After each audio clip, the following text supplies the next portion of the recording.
Hello dear students, welcome to online classes. तो students, हम लोगों ने अपना नया अध्याय स्टार्ट किया था, अध्याय नंबर 14, जिसमें अभी तक हम लोगों ने बात कर ली थी किसके बारे में, जो पादपों का जो आर्थिक महत्व था उसके बारे में हम लोग अध्ययन कर चुके थे। अब हम बात करेंगे जंतुओं के आर्थिक महत्व के बारे में। किसके बारे में बात करेंगे?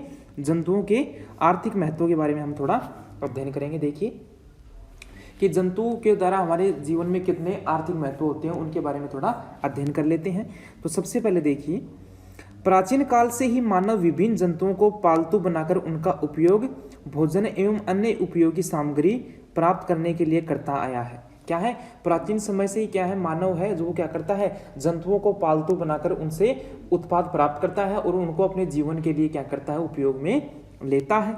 कई तकनीकी विकसित हो जाने के कारण आज इन जंतुओं की कई किस्मों का पालना अत्यंत सरल व लाभप्रद हो गया है। क्या हो गया? पुराने समय में क्या था कि जो लोग थे वो क्या करते, सभी जातियों को नहीं पाल पाते थे, कुछ विशेष जातियों को ही पालते थे। लेकिन आज के समय में क्या हो गया है, तकनीकी विकास ज़्यादा हो गया, जिसकी वजह से क्या हो गया है, अनेक किस्मों को क्या है, एक साथ बहुत ही सरल तरीके से हम क्या कर सकते हैं, पाल सकते हैं। देखिए, विभिन्न जंतुओं जैसे मधुमक्खी, रेशम कीट, लाख कीट संवर्धन, मोती या फिर मुक्ता संवर्धन, प्रवाल एवं प्रवाल भित्तियां, मछली, पशु आदि पालन एवं उनकी उत्तम नस्लों संबंधित विवरण इस प्रकार हैं। तो अब हम इसमें पढ़ेंगे कि जो आपको दिखाए गए हैं, मधुमक्खी पालन होता है, जो रेशम कीट पालन होता है, लाख कीट संवर्धन होता है, जो अपना प्रवाल एवं प्रवाल भित्तियां होती है, मुक्ता संवर्धन होता है, वो किस प्रकार होता है उसके बारे में हमें चर्चा करेंगे। तो सबसे पहले हम लोग बात करते हैं मधुमक्खी पालन के बारे में। सबसे पहले किसके बारे में बात करेंगे? मधुमक्खी पालन के बारे में। देखिए, मधुमक्खी पालन को क्या कहा जाता है? पहले तो एपी कल्चर कहा जाता है। क्या कहा जाता है? एपी कल्चर कहा जाता है। तो परीक्षा में आपसे क्वेश्चन पूछा भी जा सकता है कि एपी कल्चर क्या होता है। क्या होता है एपी कल्चर? जो मधुमक्खियों का जो पालन होता है उसको क्या कहा जाता है? एपी कल्चर कहा जाता है। देखिए, मधुमक्खी पादपों में परागण की क्रिया के लिए अत्यंत महत्वपूर्ण कीट है। जो मधुमक्खी है वो क्या करती है, पादपों में परागण की क्रिया के लिए अत्यंत महत्वपूर्ण कीट है। इसके पालन से मनुष्य को दोहरा लाभ होता है। और इसके पालने से क्या होता है, मनुष्य को दोहरा लाभ होता है। मधुमक्खी के पालन से परागण की क्रिया आसानी से होने के कारण फसल की पैदावार में बढ़ोतरी होती है। क्या होता है, जो अपनी जो मधुमक्खी है वो क्या करती है, परागण की क्रिया को अत्यधिक बढ़ा देती है, जिससे क्या होता है, पौधों में परागण ज्यादा होगा। तो परागण ज्यादा होगा तो क्या होगा, हमें अत्यधिक मात्रा में हमें उत्पाद भी प्राप्त होता है। और दूसरा लाभ क्या है मधुमक्खी से? मधुमक्खी से प्राप्त शहद का उपयोग मनुष्य हजारों वर्षों से करता रहा है। और जो मधुमक्खियों के द्वारा जो हमें शहद प्राप्त होता है उसका उपयोग मनुष्य क्या है, बहुत ही प्राचीन काल से करता आ रहा है। यह उच्च ऊर्जा युक्त भोज्य पदार्थ होता है। क्या है ये? जो अपना शहद होता है जो क्या है, उसमें उच्च ऊर्जा पाई जाती है। यह उच्च ऊर्जा युक्त भोज्य पदार्थ होने के साथ साथ औषधि के रूप में भी उपयोग में लिया जाता है। और इसके साथ में क्या है, ये औषधि के रूप में भी प्रयोग में लिया जाता है। यह क्या है, ये अपना इसमें ऊर्जा की मात्रा तो अधिक होती है और साथ साथ में इसको किसके रूप में, औषधि के रूप में भी इसको उपयोग में लिया जाता है। शुद्ध शहद लंबे समय तक नष्ट नहीं होने के कारण इसे परिरक्षक के रूप में भी उपयोग में लिया जाता है। क्या है, जो अपना शुद्ध शहद होता है वो लंबे समय तक खराब नहीं होता है। इसकी वजह से क्या है, जो अपना शहद है उसको परिरक्षक के रूप में भी काम में लिया जाता है। तो आपको दिखाई दे रहा होगा ये मधुमक्खियों का छाता है और इसमें क्या है, मधुमक्खी लगी हुई है।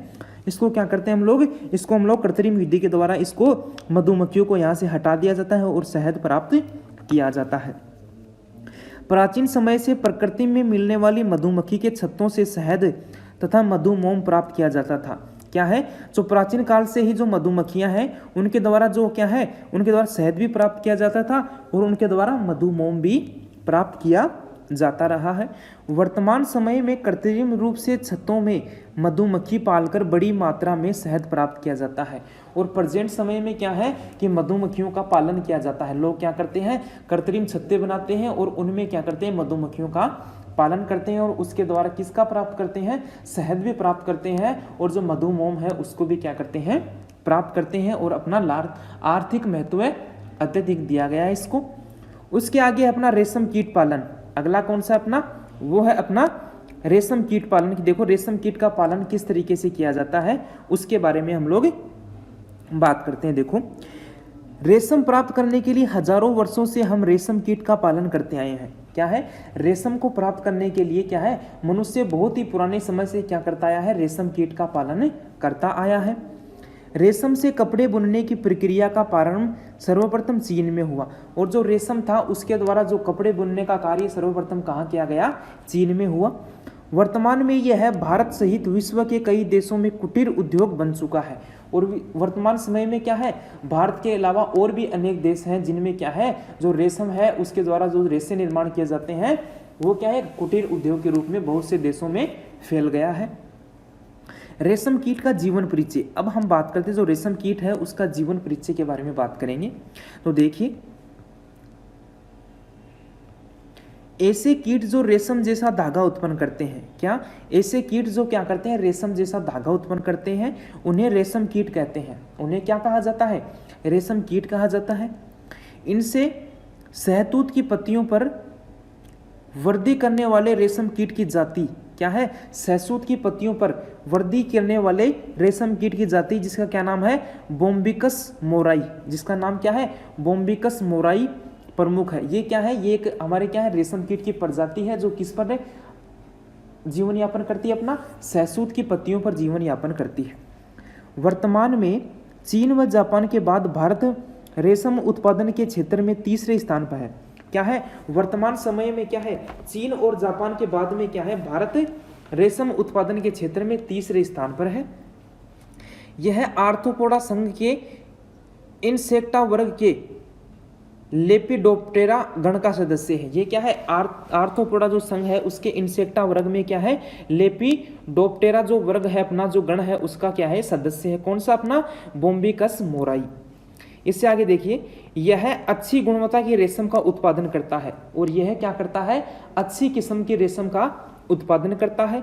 भारत में इसकी एक वर्ष में 2 से 7 तक पीढ़ियां तैयार कर ली जाती हैं, और जो भारत है इसमें क्या है, एक वर्ष में 2 से 7 तक की क्या है, पीढ़ियां इसमें प्राप्त कर ली जाती हैं।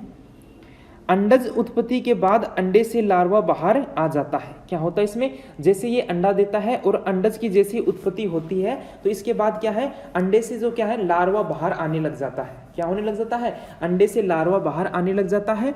यह कैटरपिलर कहलाता है, और यह जो लार्वा होता है वो क्या कहलाता है? अपना कैटरपिलर लार्वा कहलाता है। लार्वा में एक जोड़ी लाल ग्रंथियां पाई जाती हैं, और जो अपना लार्वा होता है इसमें क्या है, एक जोड़ी लाल ग्रंथियां पाई जाती हैं जिन्हें रेशम ग्रंथियां कहते हैं, और उन्हें क्या कहा जाता है, रेशम ग्रंथियां कहा जाता है।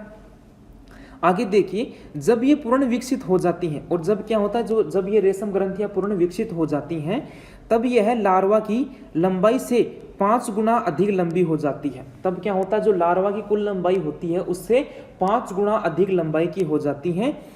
रेशम का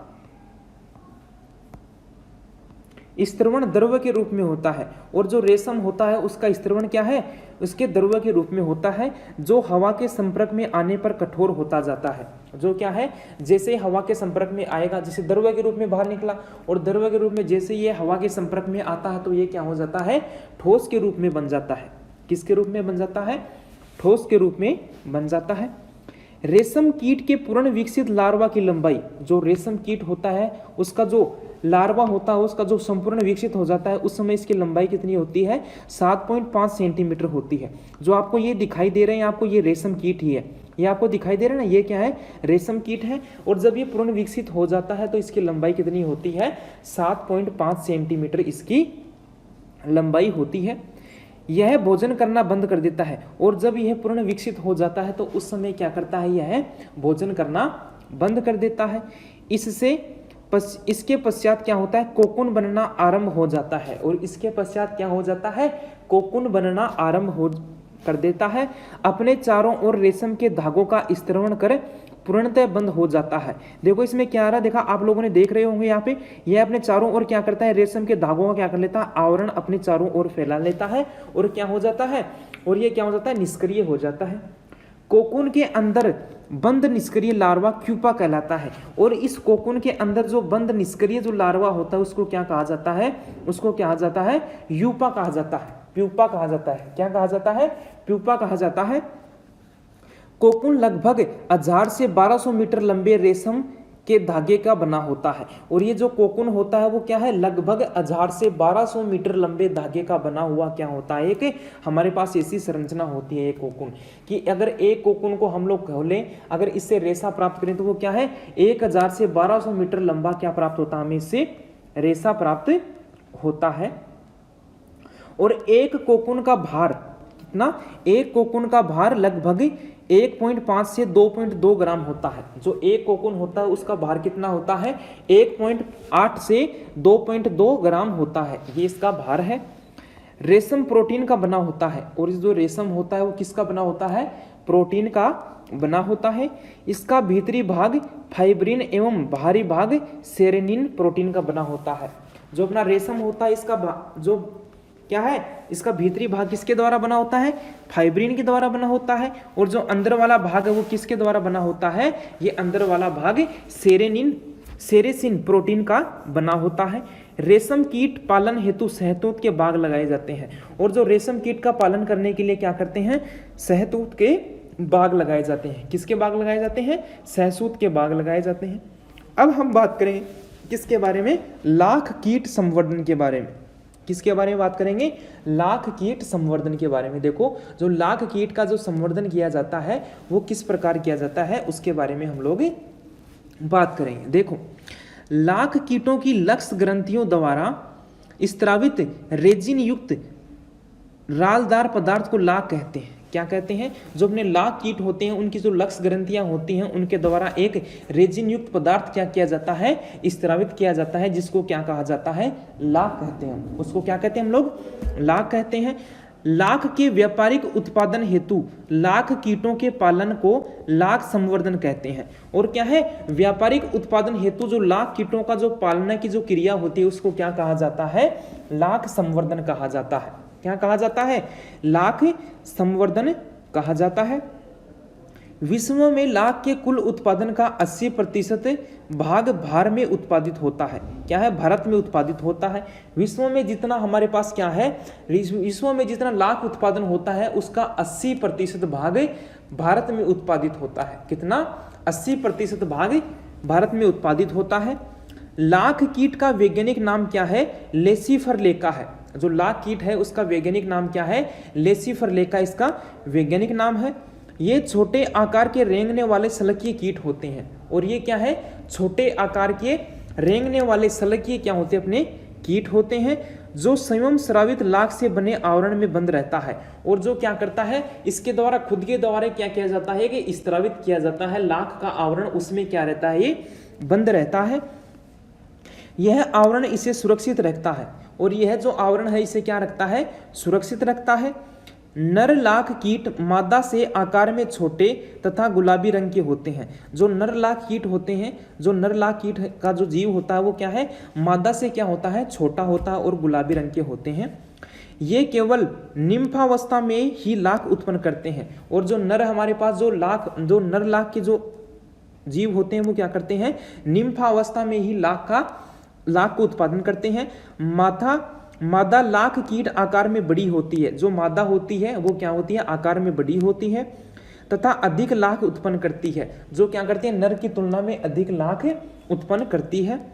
ये मुलायम शाखाओं से चिपककर रस चूसना प्रारंभ कर देती हैं। और ये क्या करती हैं, जो पौधे की मुलायम शाखाएं होती हैं उनसे चिपककर क्या करने लग जाती हैं, रस चूसना प्रारंभ कर देती हैं तथा अपने शरीर के चारों ओर लाख बनाना प्रारंभ कर देती हैं। और अपने शरीर के चारों ओर क्या कर देती हैं, लाख बनाना प्रारंभ कर देती हैं। देश में प्रतिवर्ष इसकी 4 फसलें प्राप्त की जाती हैं। और देश में क्या है, प्रतिवर्ष इसकी 4 फसलें प्राप्त की जाती हैं। भारत में लाख उत्पादन का 50% भाग रंगीन फसल से प्राप्त किया जाता है। और जो भारत में जितना भी हमारे पास लाख उत्पन्न होता है उसका 50% भाग क्या है, रंगीन जो फसलें होती हैं उनके द्वारा प्राप्त किया जाता है। देखिए जो लाख होता है उसकी संरचना इस प्रकार की होती है, आपको दिखाया गया है डायग्राम में। आगे देखिए, लाख उत्पादन की निम्न 2 विधियां प्रचलित हैं। हमारे पास क्या है, लाख को उत्पादन करने की हमारे पास क्या है, 2 विधियां प्रचलित हैं। उनमें से क्या है, एक तो है पुरानी विधि, पुरानी देसी विधि, और दूसरी कौन सी है, आधुनिक विधि। एक तो कौन सी है, पुरानी देसी विधि है और दूसरी अपनी कौन सी है, आधुनिक विधि है। तो देखिए सबसे पहले हम बात करते हैं पुरानी देसी विधि के बारे में। जो पुरानी देसी विधि थी वो किस तरीके से थी उसके बारे में बात करते हैं। देखो पुरानी देसी विधि, आदिवासियों द्वारा उपयोग में ली जाने वाली यह विधि बहुत ही प्राचीन और अवैज्ञानिक थी। जो क्या था कि प्राचीन समय में क्या किया गया था, जो लाख था उसका संवर्धन के लिए जो हमारे पास जो विधि काम में ली जाती थी वो बहुत ही प्राचीन थी और जो किसके द्वारा, आदिवासियों के द्वारा काम में ली जाती थी। इसमें लाख के पौधों को काटकर एक ही लाख एकत्रित की जाती थी और इसमें क्या था, लाख के पौधों को ही काट लिया जाता था, उसके बाद क्या है लाख के जीवों को अलग हटाया जाता था और इसके द्वारा क्या है केवल एक पौधे से केवल एक बार ही लाख प्राप्त की जा सकती थी। कीट के नष्ट हो जाने के कारण इस विधि से आगामी फसल को भारी नुकसान होता था, क्योंकि क्या है पेड़ को ही काट देते तो क्या है उस पर रहने वाले कीट भी क्या हो जाते थे, नष्ट हो जाते थे। तो इससे क्या है आने वाली जो पीढ़ियां थी उससे हम प्राप्त नहीं कर सकते। अब हम बात करते हैं आधुनिक विधि जो प्रेजेंट समय में काम में ली जा रही है लाख संवर्धन के लिए, उस विधि के बारे में बात करते हैं। देखो यह एक वैज्ञानिक विधि है, यह क्या एक वैज्ञानिक विधि है जिसमें आगामी फसल की ज्यादा हानि नहीं होती है और इसमें क्या है आगामी फसल की ज्यादा हानि नहीं होती है, क्योंकि लाख एक साथ न निकालकर बारी बारी से निकाली जाती है और इसमें क्या है लाख को एक साथ न निकालकर क्या करते हैं बारी बारी से निकालते हैं। इसका अनुसंधान भारतीय लाख अनुसंधान केंद्र रांची बिहार में किया जाता है और जो हमारे पास क्या है आधुनिक विधि के द्वारा जो लाख प्राप्त किया जाता है उसका जो अनुसंधान है वो किसमें, जो हमारा क्या है भारतीय लाख अनुसंधान केंद्र जो है वो कहाँ है, रांची, और रांची कहाँ है, बिहार में है। तो वहां पे इसका क्या किया जाता है, अनुसंधान किया जाता है। क्या किया जाता है, उसका अनुसंधान किया जाता है। अब इसके बाद हम बात करते हैं मछली पालन के बारे में। किसके बारे में बात करेंगे, मछली पालन के बारे में। देखिए मछली एक आसानी से प्राप्त होने वाले प्रोटीन युक्त उच्च पोषक युक्त एवं आसानी से पचने वाला भोज्य स्रोत है। क्या है, जो मछली है वो आसानी से हमें प्राप्त हो जाती है और इसमें क्या है जो मछली है उसमें देखें तो क्या है अत्यधिक प्रकार के हमारे पास क्या है हमारे जो शरीर को वृद्धि करने के लिए जो आवश्यक जो तत्व होते हैं वो भी उसमें पाए जाते हैं और ये क्या है खाने के बाद आसानी से इसे पचाया भी जा सकता है। अतः मछली पालन हेतु मानव द्वारा तालाबों, झीलों एवं मछलियों का प्रजनन एवं उत्पादन किया जाता है। क्या है, जो मानव है वो क्या करता है मछलियों के पालन के लिए क्या करता है, उसको तालाबों में, झीलों में क्या करता है, मछलियों का संवर्धन करता है, मछलियों को पालता है। वर्तमान में भारत का विश्व में समुद्री भोज्य उत्पादन की दृष्टि से 6वां स्थान है। जो समुद्र के द्वारा जो भोजन प्राप्त किया जाता है उसके आधार पर हम देखें तो भारत का विश्व में 6वां स्थान है। तो देखिए पश्चिम बंगाल, बिहार, उड़ीसा में लगभग 1500 वर्ष पुराना मछली उद्योग है। क्या, जो हमारे राज्य हैं पश्चिम बंगाल है, बिहार है, उड़ीसा है, तो उसमें क्या है लगभग 1500 वर्ष पहले भी क्या किया जाता था, मछली का पालन किया जाता। तो ऐसे उद्योग पहले से ही हमारे पास क्या है मौजूद है। मछलियों का उत्पादन खारे जल की तुलना में मीठे जल में अधिक होता है और जो मछलियों का जो उत्पादन है वो क्या खारे जल की तुलना में मीठे जल में अधिक होता है। अलवणीय या फिर मीठा जो जल होता है में मछली के पालन के लिए रोहू, कतला, मरगल आदि देसी मछलियों का उत्पादन किया जाता है। तो ये क्या है, ये हमारे पास कुछ मछलियों की प्रजातियां हैं जिनका उपयोग हम किस में करते हैं, जो मीठा जल होता है उसमें इसका क्या करते हैं हम लोग संवर्धन करते हैं, इनको हम लोग पालते हैं।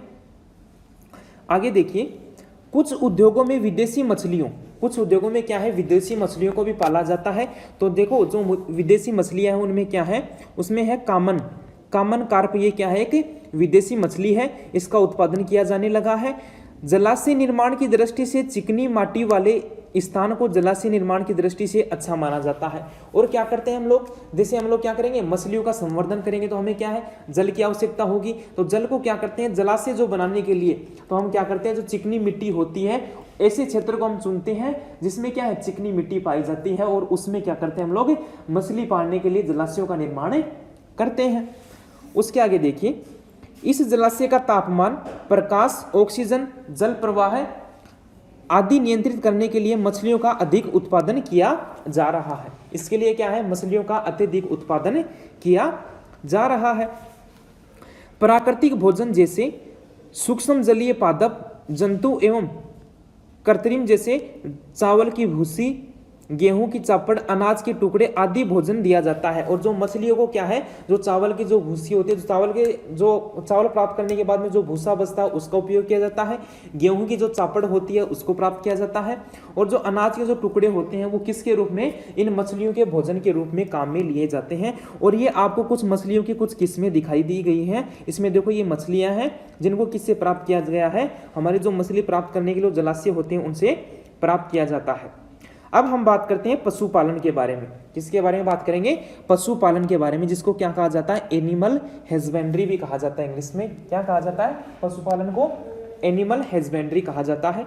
देखिए, कृषि विज्ञान की वह शाखा है जिसके अंतर्गत पालतू पशुओं के भोजन, आवास, स्वास्थ्य, प्रजनन आदि का अध्ययन किया जाता है। इसमें क्या है, जो पशुपालन है वो क्या है, कृषि विज्ञान की वह शाखा है जिसके अंतर्गत क्या करते हैं हम, पालतू पशुओं के जो भोजन है, आवास है, उनके स्वास्थ्य, उनके प्रजनन आदि का हम क्या करते हैं, उनका अध्ययन करते हैं। वो क्या कहलाती है, अपनी पशुपालन कहलाता है। क्या कहलाता है, अपना पशुपालन कहलाता है।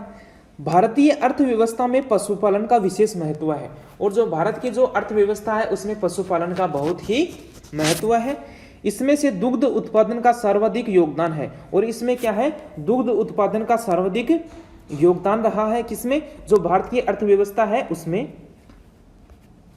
भारत विश्व की कुल जनसंख्या का 55% भैंस एवं 15% गायें हैं। जो भारत में कुल जो दूध देने वाले जीव हैं उनमें क्या है, 55% तो भैंस है हमारे पास, और 45% क्या है, गायें हैं। देश के कुल दुग्ध उत्पादन का 53% भैंसों और 43% गायों से प्राप्त किया जाता है। जो कुल दूध हमारे देश में उत्पादित होता है उसमें क्या है, 53% तो किसके द्वारा, भैंसों के द्वारा प्राप्त किया जाता है, और 43% किसके द्वारा, गायों के द्वारा प्राप्त किया जाता है। दुग्ध उत्पादन की दृष्टि से भारत विश्व में प्रथम स्थान है। क्या है, जो भारत का स्थान है किसमें, दुग्ध उत्पादन करने में क्या है, विश्व में पहला स्थान है। विश्व में हमारा स्थान बकरियों की संख्या में दूसरा, क्या है, बकरियों की संख्या में भारत का स्थान कौन सा है, दूसरा है। भेड़ों की संख्या में तीसरा स्थान है। कुक्कुट संख्या में 7वां स्थान है। और ये छोटे पशु गरीब के आर्थिक विकास से महत्वपूर्ण भूमिका निभाते हैं। क्या करते हैं, जो गरीब लोग हैं वो क्या करते हैं, इन पशुओं को पालकर क्या कर लेते हैं, अपने जो अपना आर्थिक महत्व है उसके लिए क्या करते हैं, अपनी रोजी रोटी अपनी कमाते हैं। किसके द्वारा, ये जो छोटी प्रजातियां होती हैं उनके द्वारा। अब हम बात करेंगे डेयरी उद्योग के बारे में। किसके बारे में बात करेंगे, डेयरी उद्योग के बारे में। तो देखिए, मानव ने प्राचीन काल से ही कुछ पशुओं को पालतू कर उनके दुग्ध का अपने पोषण हेतु उपयोग करता रहा है। मानव क्या है, प्राचीन काल से ही क्या है, पशुओं को पालतू बनाता है और उनसे क्या प्राप्त करता है, दूध प्राप्त करता है, और उसको अपने पोषण के रूप में काम में लेता है। वर्तमान में दुग्ध उत्पादन डेयरी उद्योग का एक प्रमुख व लाभकारी व्यवसाय बन गया है। और वर्तमान समय में क्या है, जो डेयरी है वो दुग्ध उत्पादन का क्या है, कि लाभदायक क्या बन गया, हमारा व्यवसाय बन गया है। दुग्ध उत्पादन की दृष्टि से भैंस अधिक महत्वपूर्ण मानी जाती है। और जो दूध का उत्पादन है इसके लिए भैंसों को क्या माना गया है, महत्वपूर्ण माना गया है।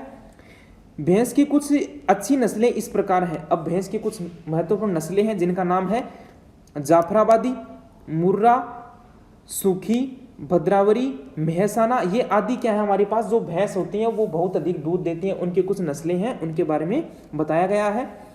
इसी प्रकार क्या है, गाय की कुछ नस्लें इस प्रकार हैं। इसी प्रकार क्या है, हमारे पास जो गाय होती हैं उनकी भी कुछ नस्लें हैं जो निम्न प्रकार हैं। वो कौन सी है, गिर, साहिवाल, सिंध, देवकी, हरियाणा आदि। ये सभी क्या है, ये सभी गाय की कुछ महत्वपूर्ण किस्में हैं। कुछ राज्यों में बकरी का पालन भी दुग्ध उत्पादन के लिए किया जाता है। और जो कुछ राज्य हैं उनमें क्या है, दुग्ध उत्पादन के लिए क्या करते हैं, हम लोग बकरी को भी क्या करते हैं, पालते हैं। सिरोही, बारबरी, कश्मीरी पश्मीना, जमनापरी आदि बकरी की अच्छी नस्लें हैं। और ये सभी क्या है, ये बकरी की कुछ अच्छी नस्लें हैं। अब इसके बाद हम बात करेंगे किसके बारे में, कुक्कुट पालन या फिर मुर्गी पालन के बारे में। किसके बारे में बात करेंगे, कुक्कुट पालन या फिर मुर्गी पालन के बारे में। तो देखिए, अंडे व मांस खाने के लिए आदिकाल से ही मुर्गी पालन की परंपरा रही है। अंडे और मांस खाने के लिए क्या है, आदिकाल से ही, प्राचीन समय से क्या है, मुर्गी पालन की परंपरा रही है। यह उद्योग भोज्य पदार्थ के रूप में प्रोटीन की आवश्यकता के बड़े अंश की पूर्ति करता है। और यह क्या करता है, अपने भोज्य पदार्थ में प्रोटीन की आवश्यकता की पूर्ति करता है। विश्व में अंडा उत्पादन की दृष्टि से भारत का 5वां स्थान है। हम लोग बात करें विश्व में तो अंडा उत्पादन की दृष्टि से भारत का 5वां स्थान है। किसमें? विश्व में। मुर्गियों की अच्छी वृद्धि एवं स्वास्थ्य रखने के लिए उन्हें सुरक्षित आवास एवं पौष्टिक भोजन उपलब्ध कराना अत्यंत आवश्यक है। क्या है? उनके अच्छे स्वास्थ्य के लिए, उनकी अच्छी वृद्धि के लिए क्या है, हमें उन्हें अच्छा आवास प्राप्त कराना उनके लिए हमारे आवश्यक है। इनके भोजन में मक्का, जौ, बाजरा, गेहूं, ज्वार आदि सम्मिलित किए जाते हैं। और इनके जो भोजन है उनमें क्या है, मक्का, जौ, बाजरा, गेहूं, ज्वार आदि को सम्मिलित किया जाता है। अब हम बात करेंगे ऊन उद्योग के बारे में। किसके बारे में? ऊन उद्योग के बारे में। उत्तरी भारत में ऊन प्राप्त करने की बड़ी संख्या में भेड़ पाली जाती हैं। जो उत्तरी भारत है उसमें क्या है, ऊन प्राप्त करने के लिए बहुत अधिक मात्रा में भेड़ पाली जाती हैं। भेड़ के बालों से ऊन तैयार की जाती है। और भेड़ के बालों से क्या प्राप्त की जाती है? ऊन प्राप्त की जाती है। ऊन का रंग भेड़ की प्रजाति तथा उस क्षेत्र की जलवायु पर निर्भर करता है। और जो ऊन किस कलर की होगी वो क्या है, भेड़ की प्रजाति और वहां की जलवायु पर निर्भर करता है। भेड़ की कुछ नस्लें, देसी नस्ल जो क्या है, लोही, नली, मारवाड़ी, पाटनवाड़ी, ये सभी क्या है, ये कुछ भेड़ की नस्लें हैं और आदि पाली जाती हैं। ये क्या है, उत्तरी भारत में पाली जाती हैं।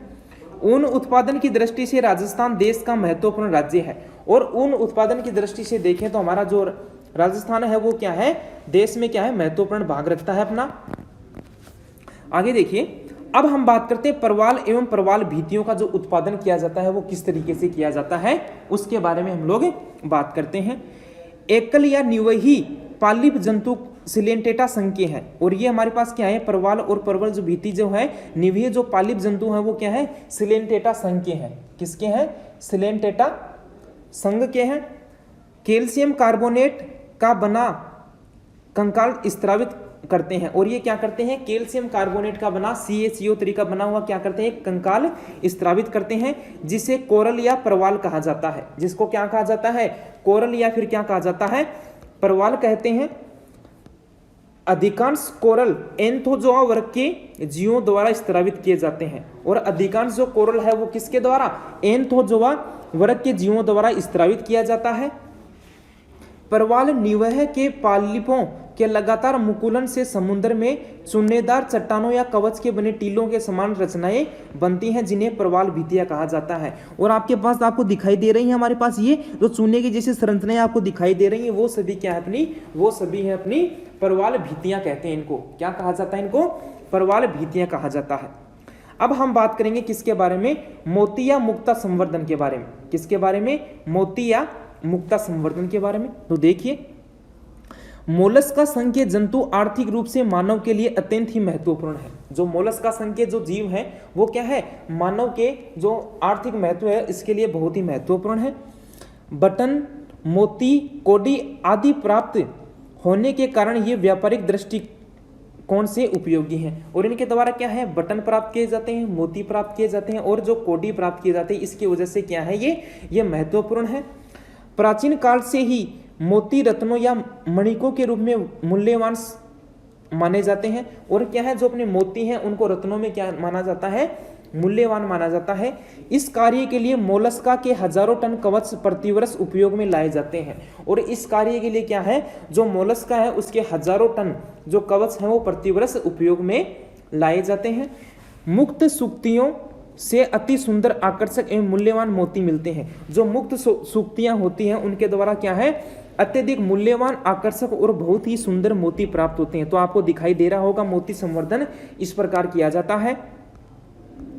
आगे देखिए, कृत्रिम तकनीकी के माध्यम से सीपियों को पालकर उनमें मुक्ता या फिर मोती बनाकर प्राप्त करना मुक्ता या मोती संवर्धन कहलाता है। देखो ये हमारे पास क्या है, ये क्या है, हमारे पास ये मुक्ता संवर्धन का एक डायग्राम दिखाया गया है आपको।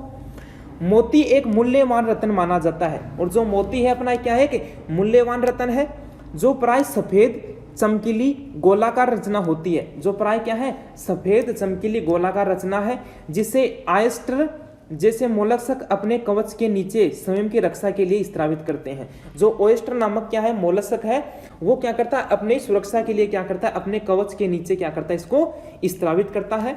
यह तकनीक सर्वप्रथम जापान में विकसित हुई। जो ये क्या थी, जो मोती संवर्धन की जो तकनीकी थी वो सर्वप्रथम कहाँ विकसित हुई, वो जापान में विकसित हुई। आगे देखिए, समुद्र ओयस्टर से प्राप्त किए जाने वाले लिंगा मोती सबसे उत्तम माने जाते हैं। जो क्या है, समुद्री जो ओयस्टर होता है उसके द्वारा जो लिंगा मोती हमें प्राप्त होता है वो क्या है, सबसे उत्तम दृष्टि के होते हैं। स्वच्छ जल में पाए जाने वाले सीपियों से प्राप्त मोती कम मूल्यवान होते हैं। जो स्वच्छ जल में हमें जो सीपियां प्राप्त होती हैं उनमें जो मोती प्राप्त होते हैं वो क्या है, कम मूल्यवान होते हैं।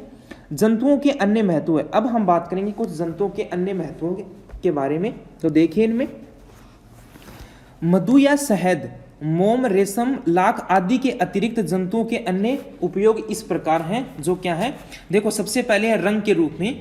कुछ सल्क कीट जो केक्टस पर रहते हैं, क्या है, जो कुछ सल्क कीट हैं वो किस पर रहते हैं, केक्टस पर रहते हैं।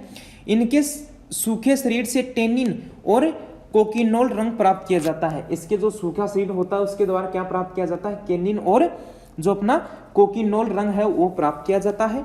जिनका उपयोग सौंदर्य प्रसाधनों में किया जाता है। और इनका उपयोग किस में किया जाता है, सौंदर्य प्रसाधनों के रूप में किया जाता है। अगला है अपना अपमार्जक। तो अपमार्जक निर्माण के लिए भी क्या करते हैं हम लोग, जंतुओं का उपयोग करते हैं। देखिए, कुछ कीटों द्वारा मर्त पादपों व जंतुओं के शरीर को खाने के कारण इन्हें सड़ने व दुर्गंध फैलने से रोकते हैं।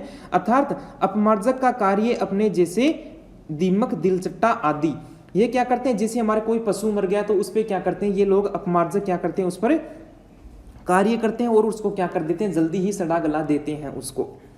आगे देखिए, औषधीय महत्व भी हैं कुछ जंतुओं के। तो देखिए, वो औषधीय महत्व कौन से हैं उनके बारे में बात करते हैं। तो औषधीय महत्वों में कुछ कीटों जैसे लिबस्टर मर्गों से केंथेराइडिन औषधि प्राप्त की जाती है। इनसे क्या प्राप्त की जाती है, केंथेराइडिन औषधि प्राप्त की जाती है। इनका उपयोग बालों को झड़ने से रोकने के लिए किया जाता है। और इसका उपयोग क्या है, बालों को झड़ने से रोकने के लिए किया जाता है। किसका उपयोग, केंथेराइडिन का उपयोग किया जाता है। मधुमक्खियों से प्राप्त मधु का उपयोग अल्सर को ठीक करने के लिए किया जाता है। और जो मधुमक्खियां होती हैं उनके द्वारा जो हमें मधु प्राप्त होता है उसका उपयोग हम क्या करते हैं, जो अल्सर की बीमारी होती है उसको ठीक करने के लिए हम क्या करते हैं, इसका उपयोग करते हैं।